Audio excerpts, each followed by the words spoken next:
Good morning. Happy fall, y'all. We made it.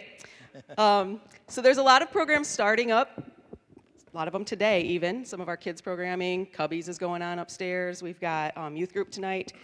And today is our official kickoff for Camp Scholarship Program. So if you are a parent, grandparent, kid, anybody who's interested in camp and you would like to know anything else about that, please see me today after service in the library. And we've had to do a lot of different activities, change the activities a little bit this year for ways that kids can earn camp scholarships, but we're still on and we're still going, and a lot of these kids did get to go to camp this year. So these kids went to Mishawaka, and they would like to present to you just one of the things that they learned while they were there.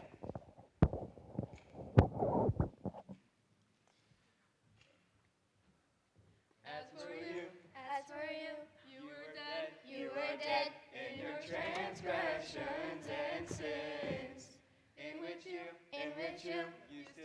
used to live when you followed the ways of this world, and of the ruler of the kingdom of the air, the Spirit who is now at work in those who are disobedient. All of us also lived among them at one time, gratifying the cravings of our flesh, and following its desires, and thoughts like the rest. We were by nature deserving of wrath. But what? But because of his great love for us, God, who is rich in mercy, made us alive in Christ, even though we were dead in sin. For it is by grace that you have been saved. Ephesians 2, 4, and 5. And God raised us up with Christ and seated us with him in the heavenly realms, in Christ Jesus, in order that in the coming ages he might show the incomparable riches of his grace expressed in his kindness in Christ Jesus. For it is by grace that you have been saved through faith, and not of yourselves. It is the gift of God, not by works, so that no one can boast. For we are God's masterpiece. What? God's masterpiece. Uh-huh. He created us anew. Woo!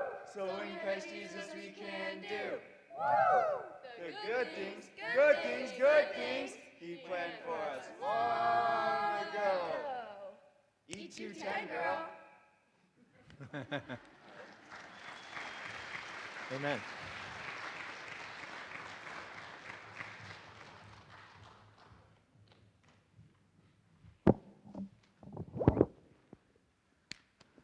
Thank you, campers, I guess we should say, students. So again, just to recap on what Lori said, see her if you're interested in your students being a part of our Camp Scholarship Program. Folks who are streaming at home, you can get a hold of her through the church directory. She'd like to get you guys set up as well this year. So your kids can come back having both some fun memories, some martial arts training, and some scripture memorization. But we hope that you'll take advantage of that. Lori puts a lot of work into making it affordable for larger families, especially being able to get their kids to camp. So again, see her after the service. You saw her this morning, and we're going to begin our time together with some worship. I hope you picked up on the great verse from Ephesians. We're going to hear in our message today about a sermon that was spoken to the Ephesians. And the highlights of that for me are that we are saved not by our work, because our work is not enough, but by the work of Jesus, by his grace. And so we're going to sing today.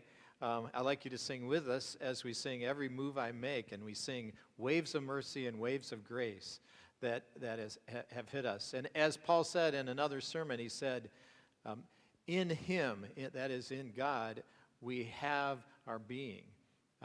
He is our breath, our everyday. So as you sing that, I don't know if we can do all the motions that they just did for this song, but if you know motions, you can do them, okay? Please stand.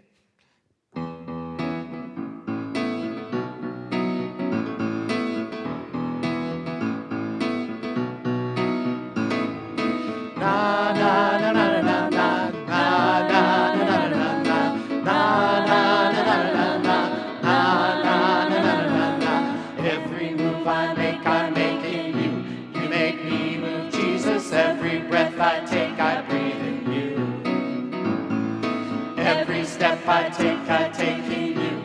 You are my way, Jesus. Every breath I take, I breathe in you. Na na na na na na na na na na na na na na na na na. Every move I make in you. You make me move, Jesus. Every breath I take, I breathe in you. Every step I take in you. You are my way, Jesus. Every breath I take, I breathe in you. Waves of mercy, waves of grace. Everywhere I look, I see your face. Your love has captured me. Oh my God, this love, how can it be? Na na na na na na na na na na na na. Every move I make in you. You make me move, Jesus. Every breath I take, I breathe in you. Oh, every step I take in you. You are my way, Jesus. Every breath I take, I breathe in you. Waves of mercy, waves of grace. Everywhere I look, I see your face. Your love has captured me. Oh my God, this love, how can it be? Na na na na na na na na na na na na na na na na na.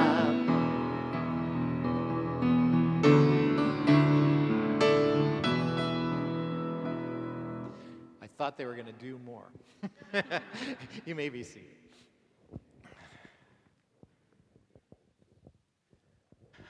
Thank you, Forsmouth family. So that song brought back camp memories for me, just to show you the era that I grew up going to camp. And you'll hear about church camp a couple times this morning because my life was impacted by summer camp through the church that I attended in Flint. And many of the people that I know and care about in this church have the same experiences. So we really want you to consider if it's something that your kids haven't taken part in before, get signed up with the scholarship program. This church is abundantly generous in supporting the Camp Scholarship Fund. So there is a way for your child to attend summer camp this coming summer if it hasn't been an option before.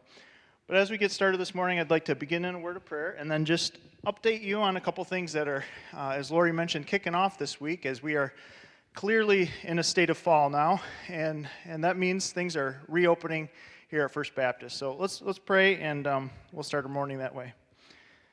Father, I just thank you for allowing us to have this time and this breath where we can worship you, speak with you, and speak with your people. Help us to remember the truth of your word as we share it with this church family. I pray for Kent as he comes to speak here in a few moments that you'd speak through him. Lord, I also pray for our community and our country's leaders, that you would bring clarity and truth in the way that they lead, and that we would be a church that would continue to support our community and pray for our nation as you've commanded us to do that. And just pray that you would give us the strength to follow you when things are difficult and trying, and that we wouldn't turn our face from you. In Jesus' name, I pray, amen. All right, so this morning, again, you heard of the Camp Scholarship Program.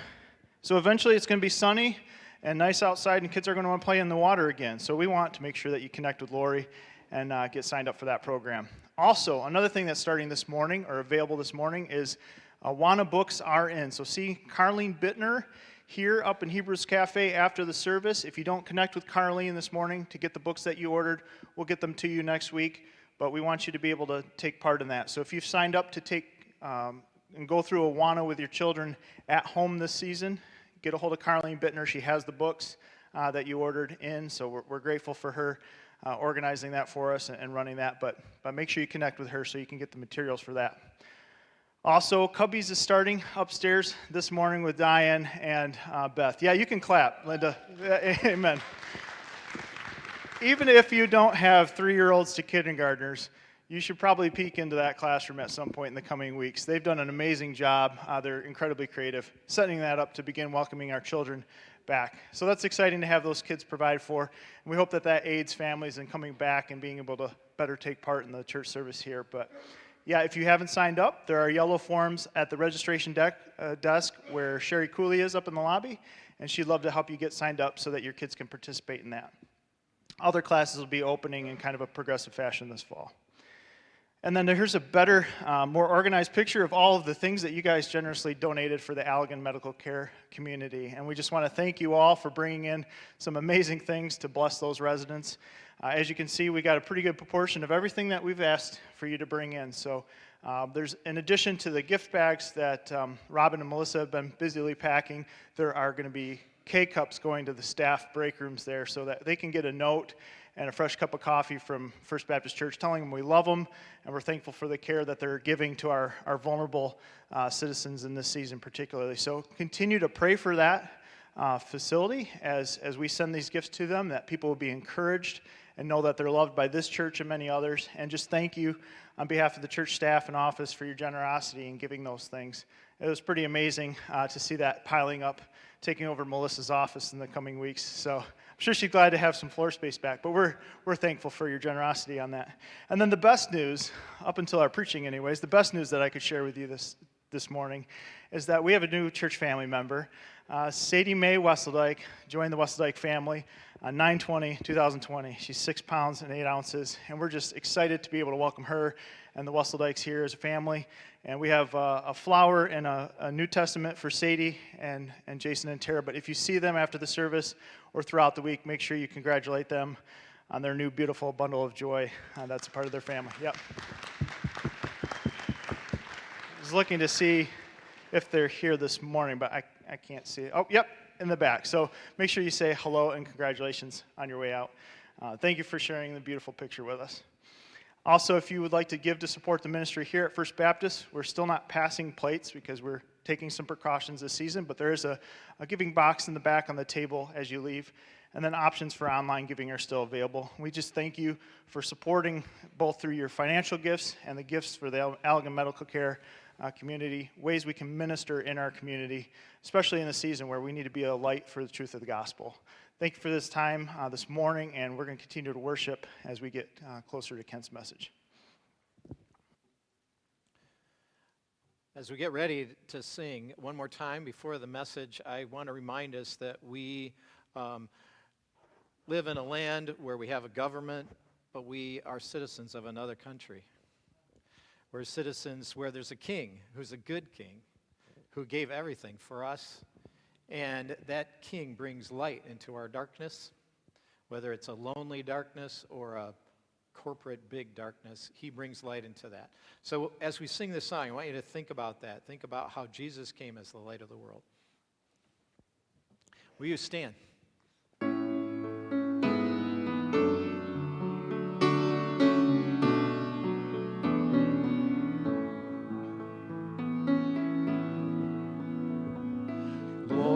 The light of your love is shining in the midst of the darkness shining. Jesus, light of the world, shine upon us. Set us free by the truth you now bring us. Shine on me. Shine on me. Shine, Jesus, shine. Fill this land with the Father's glory. Blaze, Spirit, blaze. Set our hearts on fire. Flow, river, flow. Flood the nations with grace and mercy. Send forth your word, Lord, and let there be light. Lord, I come to your awesome presence, from the shadows into your radiance. By the blood I may enter your brightness. Search me, try me, consume all my darkness. Shine on me. Shine on me. Shine, Jesus, shine. Fill this land with the Father's glory. Blaze, Spirit, blaze. Set our hearts on fire. Flow, river, flow. Flood the nations with grace and mercy. Send forth your word, Lord, and let there be light.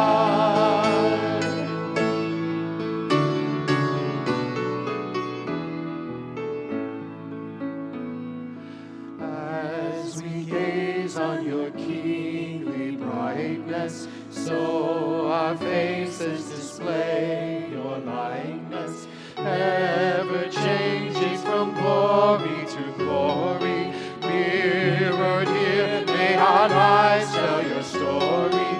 Shine on me. Shine on me. Shine, Jesus, shine. Fill this land with the Father's glory. Blaze, Spirit, blaze. Set our hearts on fire. Flow, river, flow.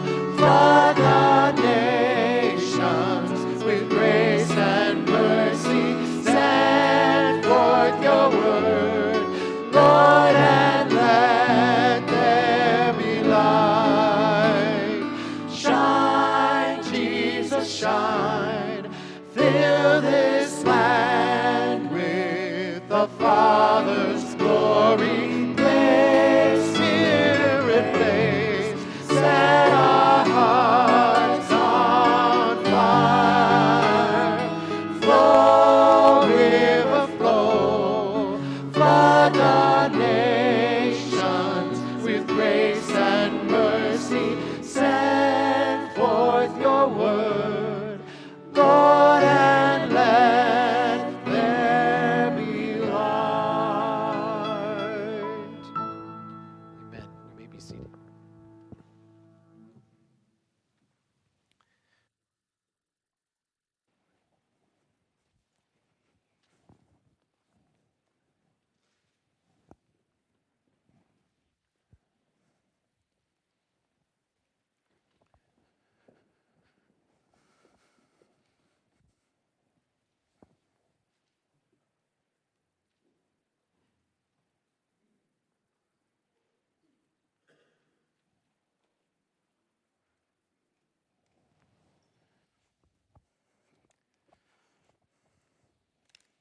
Good morning.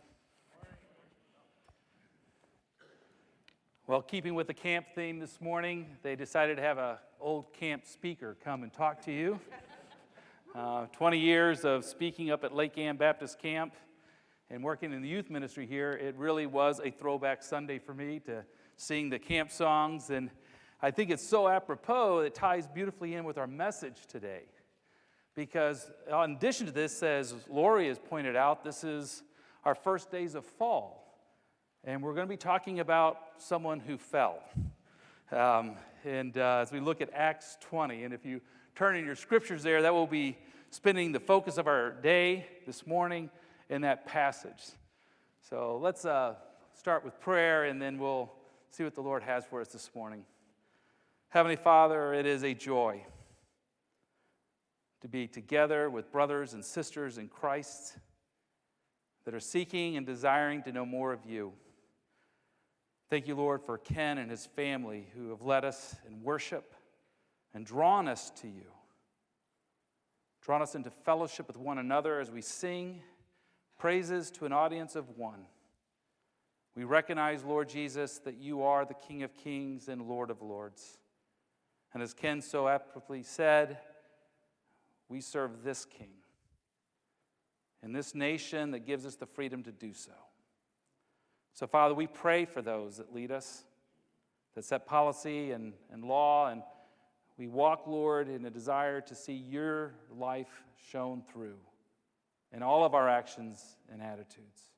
Father, we pray for the word today, that Kent Wallace will get out of the way, that your Holy Spirit will speak through, and that, Father, that we will be changed, that we will not leave here the same this morning, because of the power of your word changes lives. So, Father, we come to you with great anticipation to see what you want to do in each one of our lives independently. Father, I pray for peace in our hearts and a receptivity to your word. In Jesus' name, amen. Acts 20. Fascinating passage here as we move from 19 into 20. And Paul, once again, is on the move. He moves to Macedonia, and he's heading for Ephesus. And the idea, or he departs Ephesus, and is heading to Macedonia. And in the process of moving forward, and spends 3 months in Macedonia, he then, as he's journeying toward Jerusalem, that's his goal. He wants to get there. He stops off at Troas, and which is where we find this passage of 20. And then spends 7 days there. So if you're looking at this journey and you're looking at this map, if you look up at the top there, I'm going to put a little circle around it, that's Troas. So you see the arrow from the right to the left that's coming out. Well, that was the journey that he took out, loops all the way around, and now he's coming back through Troas as he's heading toward Jerusalem. That's the ultimate goal, is to get back to Jerusalem. Scholars will say he's about 50 days away at this point in time from getting back to where he wants to be. And as we've heard in all the passages, his brothers constantly are telling him, don't go to Jerusalem. Don't go there. It's not going to be good there. They're going to kill you. It's like, this is a really bad plan. But he is convicted and is determined to keep going there. And as we look at this passage, we're going to focus on one area. So Acts 20 is about 5 messages. And if I was true to the Spirit, and if I was true to what Paul did, I would preach for 4 hours. And we would just cover the whole thing. Someone would be sitting up in one of those windows and fall and die, and then I would lay on them and raise them back to life, and it would be an amazing, miraculous message, and everybody would be talking about it for years.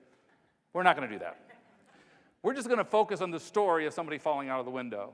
And I'm going to leave the message to Ephesus and the elders of Ephesus, which is the later part of this chapter, to either Nathan or maybe at a later date we'll come back and have a chance to visit that passage. So we're just going to focus on these first 5 verses. Excuse me. First 5 verses.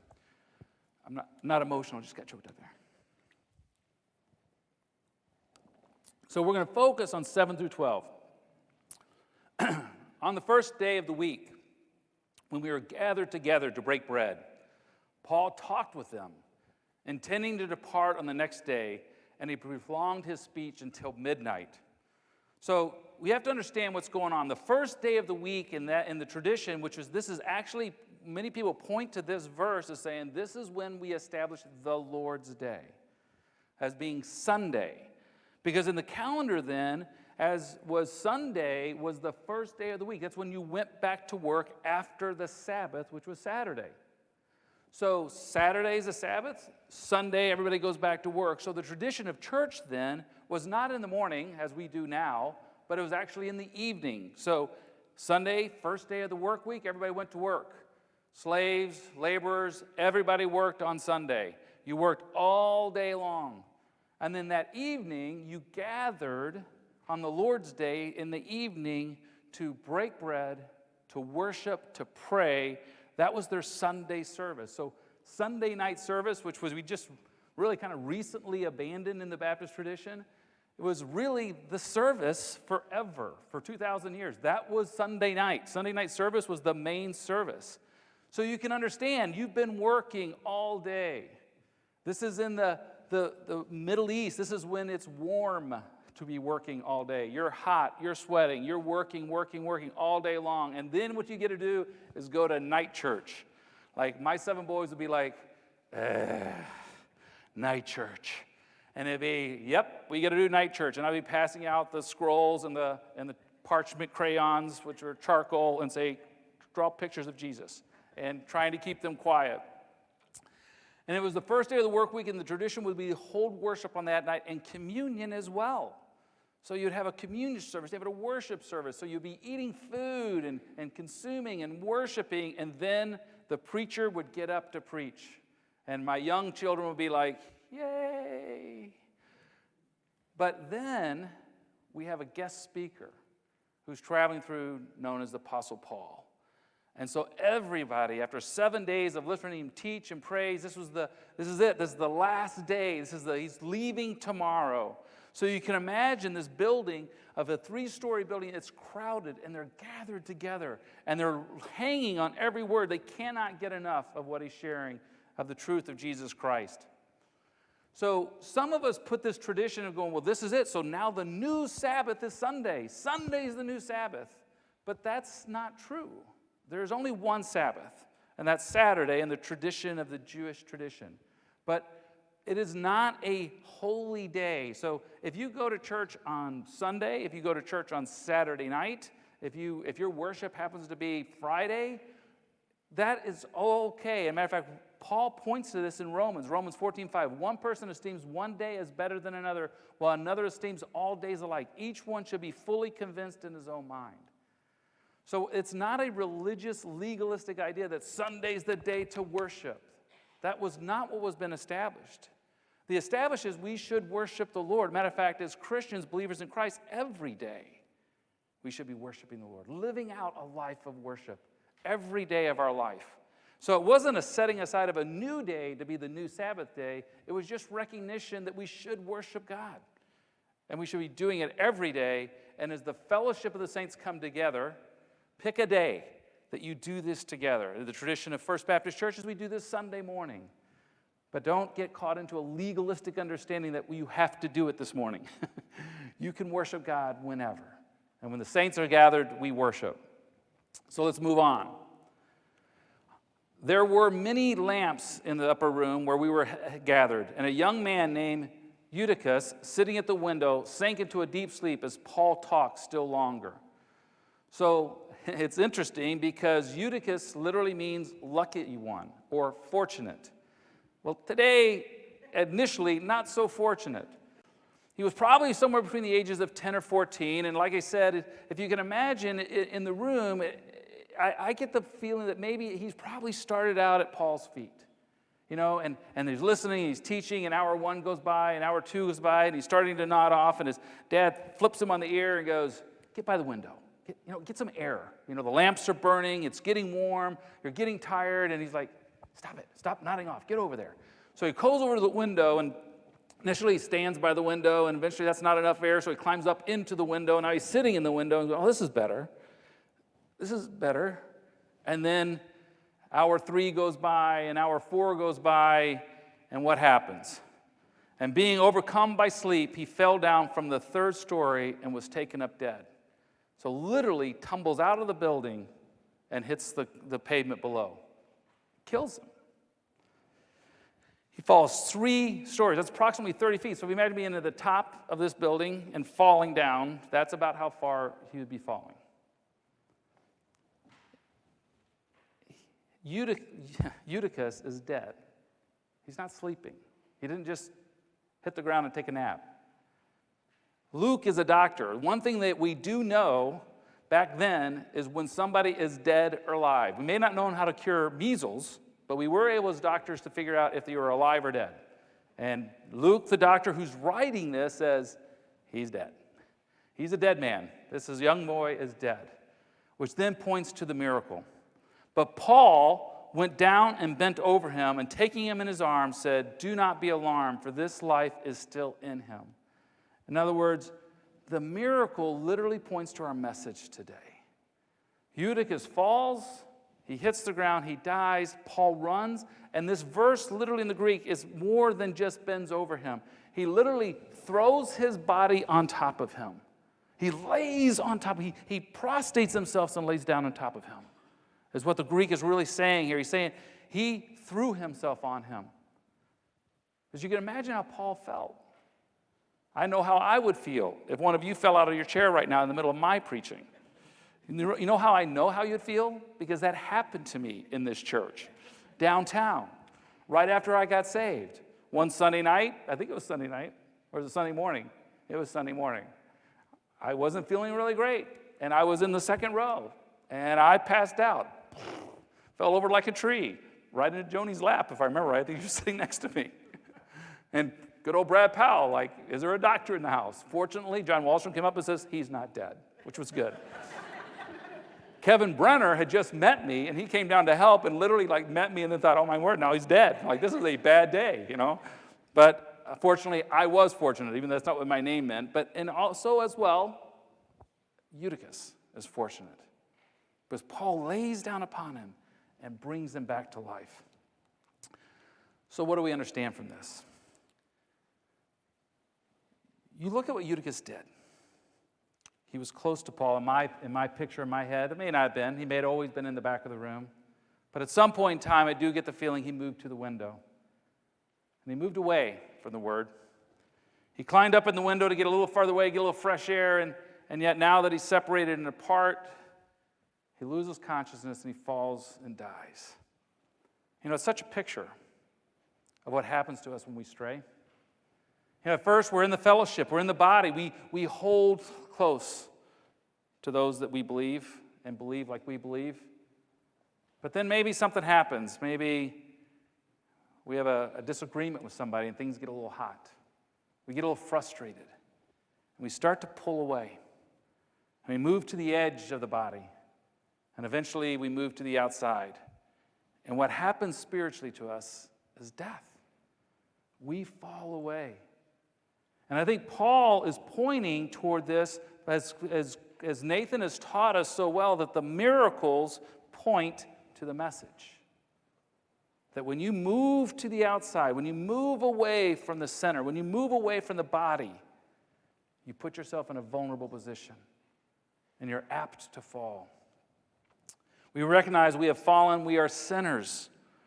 The other message here is the idea that when we don't know who Christ is, we fall alone. We're separated from God. And it's not just death, it's eternal death. It's spiritual death.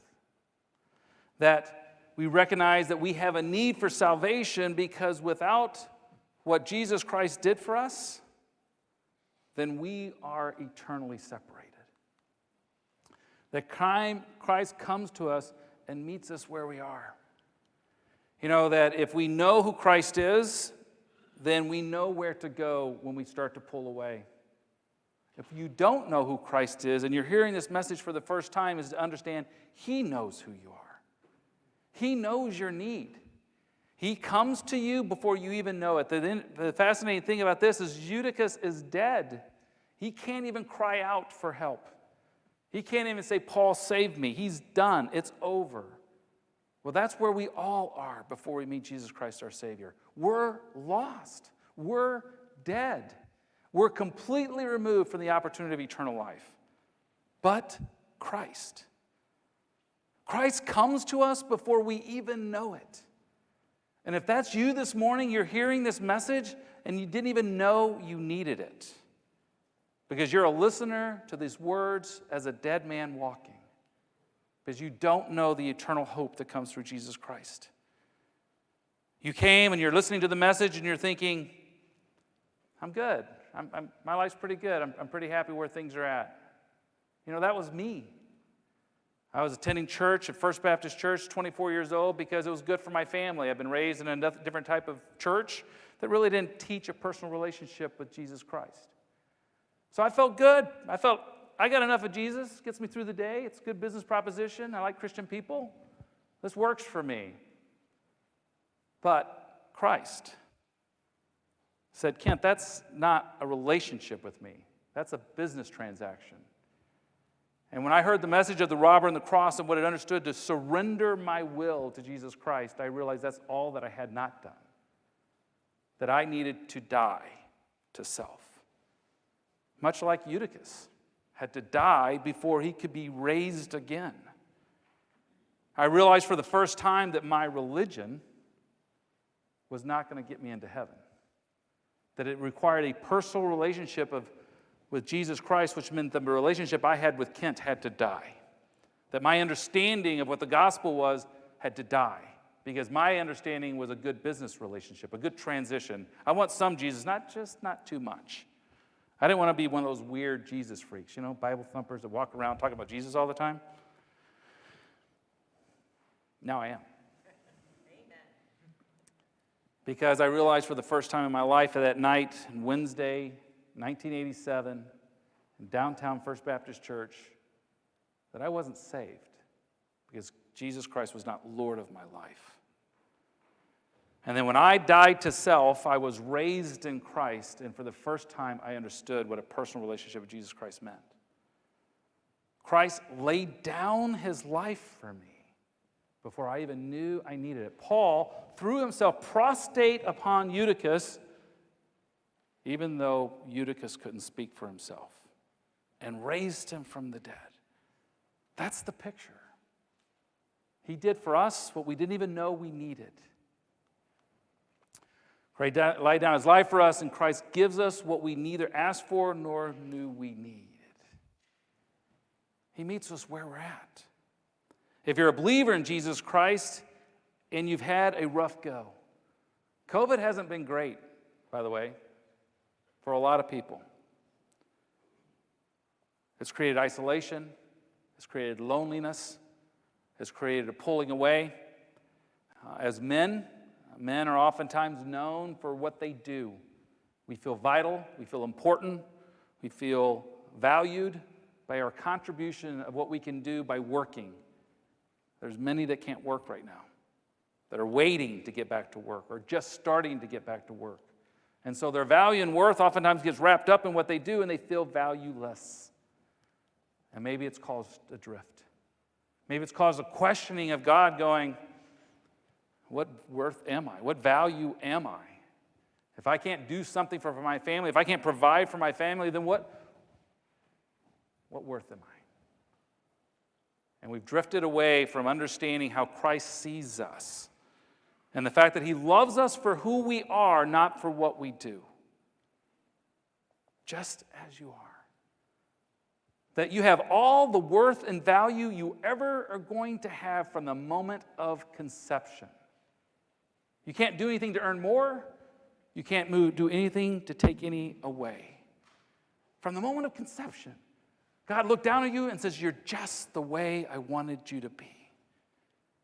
You're my child. And I love you.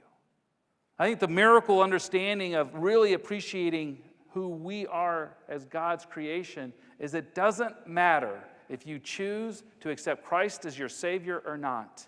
God loves you because he created you. If you accept it or not, that's not the argument.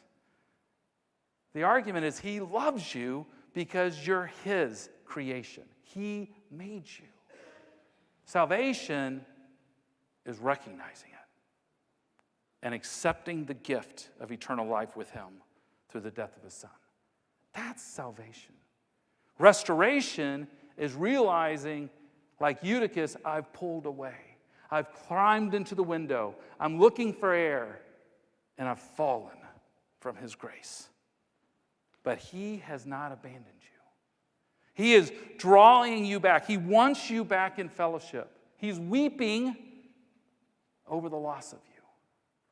And he throws himself on you and says, come back to me. Be restored to the fellowship of the saints. Forget your sin and restore yourself by repenting and accepting my love for you. And then they took the youth away alive and were not a little comforted. Do you love that? Not a little comforted.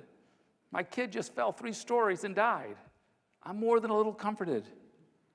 The amazing thing is they go on and he preaches for the rest of the night. For the next 6 hours, as a matter of fact. So we can understand this. We can accept the free gift of eternal life that Jesus Christ gives us and live. And live. If this is your day of salvation, then receive Christ and be saved.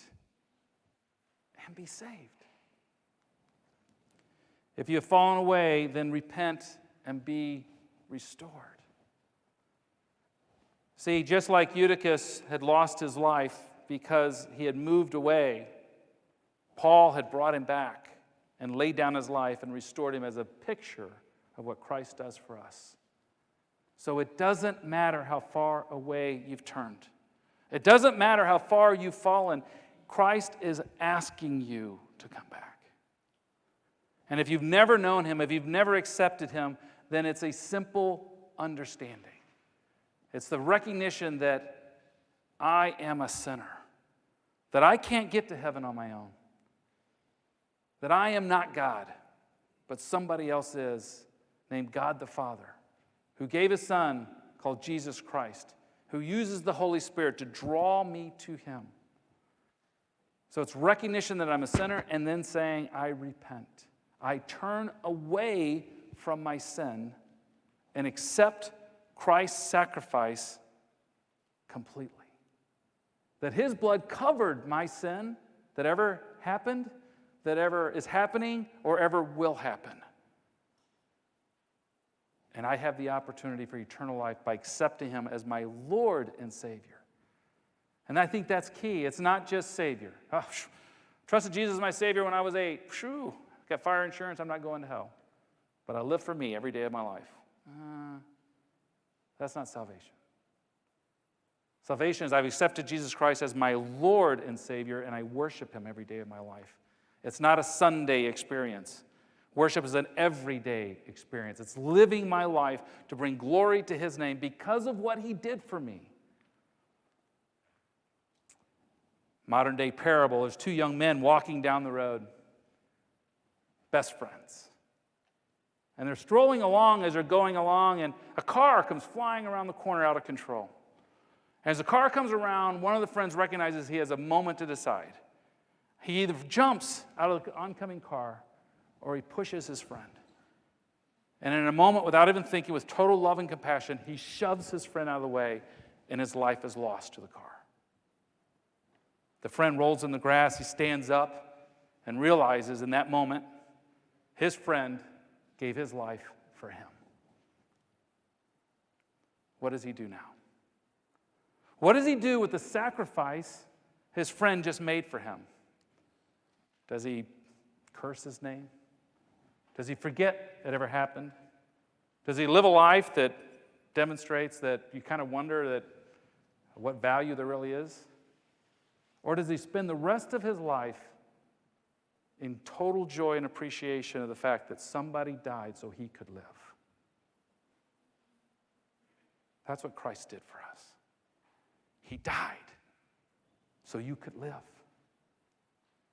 He sacrificed himself on the cross so you could have eternal fellowship with our God and King.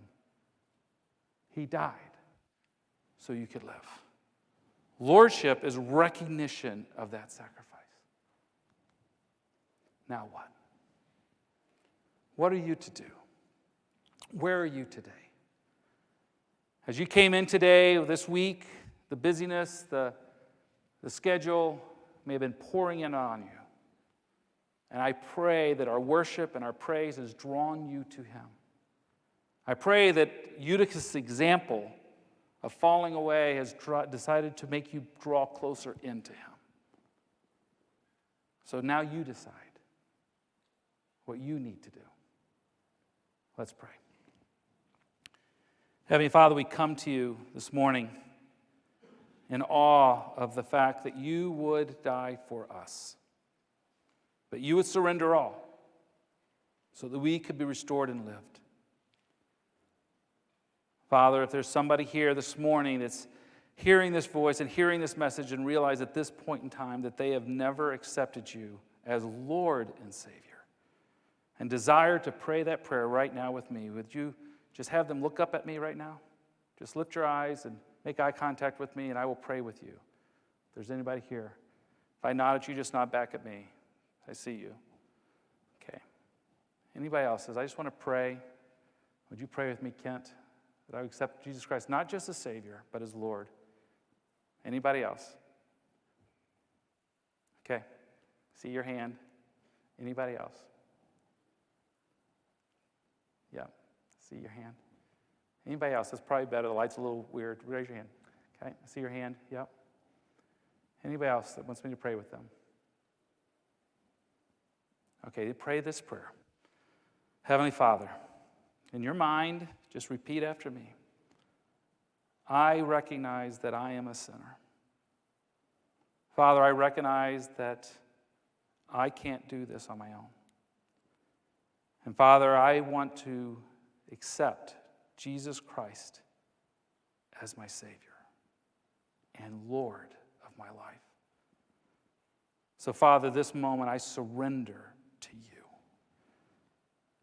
and ask you to receive me as your child, as a Christian born again into your family. I want to ask you, if you prayed that prayer, to do me a favor after service. Please come talk to me or talk to somebody you know that's a strong believer. Say, I prayed a prayer to accept Christ as my Savior this morning, and now I want to join the fellowship. I don't want to be on the window that falls away. I want to be in the body. So tell me or somebody that brought you today that you prayed that prayer this morning. Now another prayer. Heavenly Father, I come to you knowing my brothers and sisters may be having a tough go. That they pulled away from the body, that they've fallen away. And Father, they want to repent and be restored this morning. Father, if there's somebody here that wants me to pray for them, would you just keep your heads bowed, but just raise your hand up and say, pray for me, Kent. I've fallen away. It's been tough. But today, I repent, and I want to be restored. Say, Kent, if you want to pray for me, just raise your hand up. Anybody want to pray? Back to you. Let today, Lord, be the day of restoration. Restore your body. Bring back to life what has been dead. And Father, we will rejoice at your goodness and your grace that has allowed for restoration to occur. Father, this is your day, as every day is yours. May we lead and walk and worship with every breath we take. In Jesus Christ I pray, amen.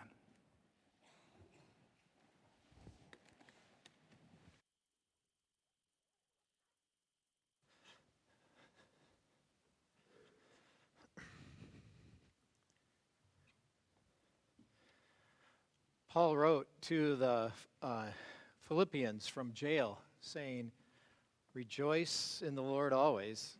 Let me say it again, rejoice, because there's a difference between joy. Like some of us remember the first day that we were reconciled with the Lord of the universe. We that, and we have genius. Oh, let me be, joyful right now. So we want to remember who the Lord is to us. We want to remember. Yeah, good. I knew you could. Will you stand with us?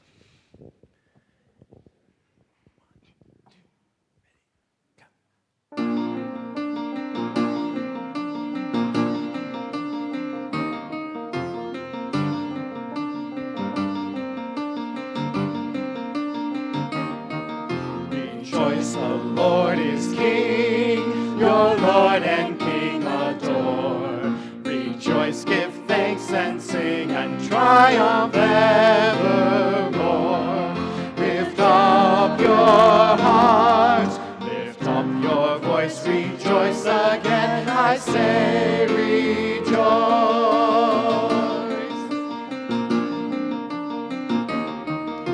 Jesus the Savior reigns, the God of truth and love. When he had purged our sins, he took his seat above. Lift up your heart, lift up your voice, rejoice again, I say rejoice.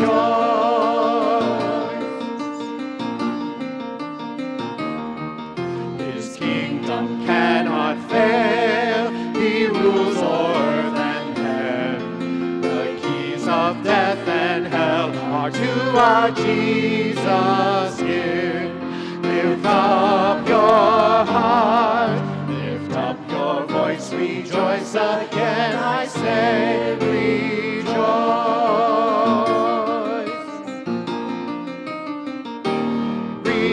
Rejoice.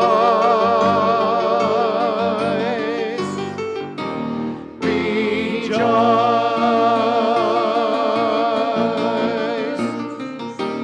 Rejoice.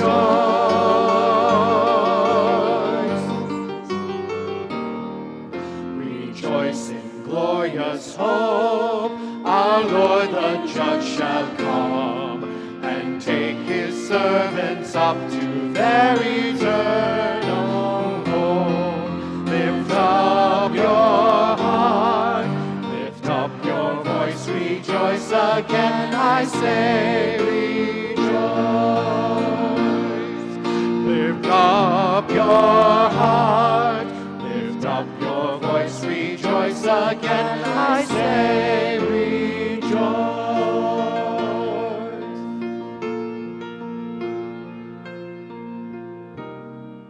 We lift our hearts, we lift our voice, again we say rejoice, rejoice, rejoice. We will give thanks in glorious hope. Again we say rejoice, rejoice, rejoice. We lift our hearts, we lift our voice. Again we say rejoice, rejoice, rejoice. We will give thanks in glorious hope. Again we say rejoice, rejoice, rejoice.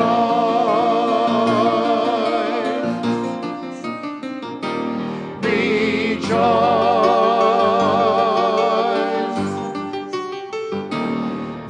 Rejoice.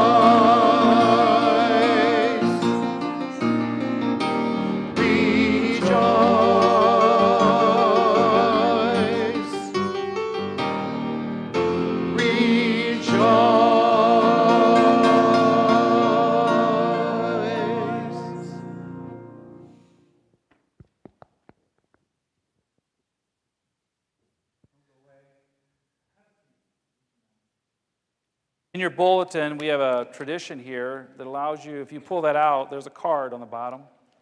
And if you take that out for me right quick, there's 3 things I want you to pray about. Just take that out. Our staff prays for you. When you fill out these forms, I know you haven't been doing this recently. Is this okay, Brendan, if we do this? Okay. We'll probably just start another pandemic, but we're going for it. We'll put them in the box in the back. We'll sanitize the box, and everybody will be good. So what I'm going to ask you to do, if you made a decision this morning and you want the staff to pray for you, then I want you to fill this out, and I want you to put that you made a decision to accept Christ your Savior. If you made a decision today and you just need fellowship and you need to be restored and you need to repent and you want to pray, then you need to put that there. Here's the third thing. Paul was bold with the gospel. The second part of this passage I did not teach was how Paul was unapologetic. As a matter of fact, the phrase he uses later in the verse is that there is no blood on his hands because he was so faithful with the word of God for anyone who heard it. There might be somebody in your life that you've been praying for. And you're praying right now for the courage to share the hope of Jesus Christ. And it's a war right now with you. It's a battle. And you just want us to join you in prayer to have the courage to share the good news, the hope of the gospel, to be a disciple that makes disciples. So, Ken, if you can just play the instrumental part, maybe just give us about 90 seconds to give people just a minute to pray about this, to think about this, and just fill that out, and then I'll close.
Fill this out. There's a white box, as Brendan shared, right in back where we put our offerings in. You can drop that off there. Drop it underneath the door at the office, whatever's best for you. Now let me leave you with this. May the God who gave us his Son, that gave us eternal life, be with us this week. May we be bold with the gospel as we live it out in our daily worship and praise of him. May we be an encouragement in word and deed to all that we see. And may the light of the gospel shine through us. And all of God's people said, amen. God bless you. Have an amazing week.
Choose to light the way for my ever-wandering heart.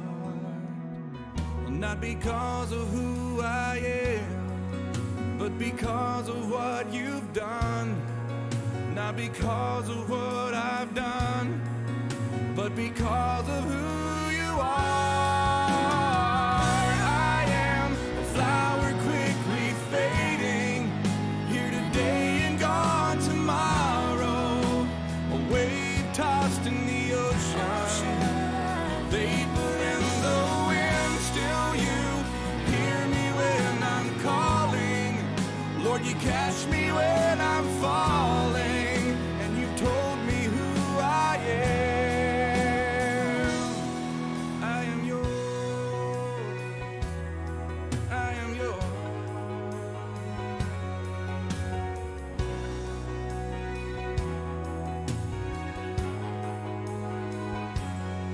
Who am I that the eyes that see my sin would look on me with love and watch me rise again?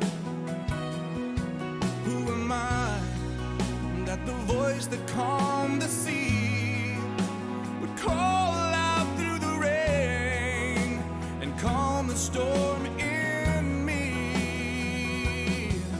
Not because of who I am, but because of what you've done. Not because of what I've done, but because of who you are. I am a flower quickly fading, here today and gone tomorrow, a wave tossed in the ocean, a vapor in the wind. Still you hear me when I'm calling.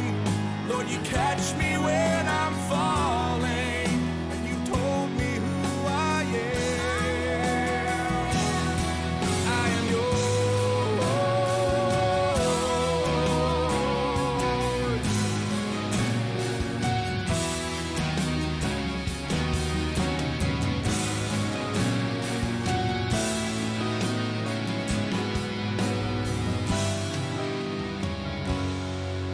Not because of who I am, but because of what you've done. Not because of what I've done, but because of who you are. I am a flower quickly fading, here today and gone tomorrow, a wave tossed in the ocean, a vapor in the wind. Still you hear me when I'm calling, Lord, you catch me when I'm falling. You told me who I am. I am yours.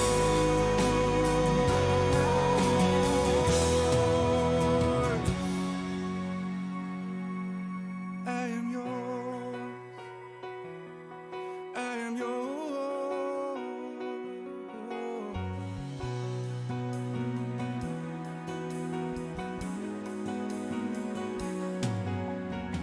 Whom shall